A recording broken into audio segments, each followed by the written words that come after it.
पर भी एक स्कोर है। कोई भी मिलिट्री को आप कह रहे हैं, मोदी भी यही कहते थे कि हमने मिलिट्री को फ्री हैंड दे दिया। जी, अरे भाई, सेना को कार्रवाई की खुली छूट दे दी गई और अपोजिशन कह रहा है कि आपने फ्री हैंड नहीं दिया। जी, मैं ये कह रहा हूं कि ये गलत बहसें हैं। फ्री हैंड क्यों मिलिट्री को दे देंगे? हम कह रहे हैं कि भाई इंटरनेशनल पॉलिटिकल सिनेरियो में पॉलिटिकल जजमेंट मिलिट्री कैसे ले सकते? करेक्ट। ये दोनों बातें जो लोग उठा रहे ये हैं, ऐलान हुआ था ना कि हमने हमने फ्री हैंड दे दिया, मोदी जी। ने कह दिया, और ये स्कोर उठा रहे हैं कि नहीं साहब फ्री हैंड।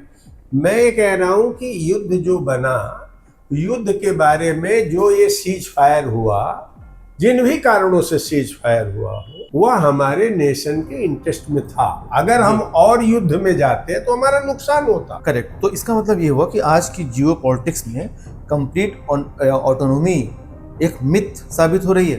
अपनी जो सॉवरेन स्टेटस है, जो जी। सॉवरेन स्टेटस है, जी उसी को ही तो रौंदने में अमेरिका की अगुवाई में ग्लोबल फाइनेंस कैपिटल चल रहा है। जी। तो मैं कह रहा हूं कि यही थर्ड वर्ल्ड कंट्रीज, हमारे पाकिस्तान, चीन, या जितने भी हम इस तरह के अंडर डेवलप्ड नेशंस हैं, जी। मैं चीन को अभी उस कैटेगरी में नहीं रखता। जी जी जी वो ज्यादा कंपैरेटिवली डेवलप्ड हो गया। लेकिन हम लोग बांग्लादेश, भारत और नेपाल, जी और जी जी सारे ये साउथ हम एशियन लोगों को कंट्रीज। देखना है कि हमारा इन झगड़ों से हमारा जो सॉवरेन स्टेटस है एज ए जी। इंडिपेंडेंट नेशन, जी। ये डैमेज तो नहीं हो रहा है। और मैं कह रहा हूं कि पाकिस्तान और भारत की लड़ाई में दोनों का सॉवरेन स्टेटस डैमेज हुआ है, खतरे में पड़ा है जी। क्योंकि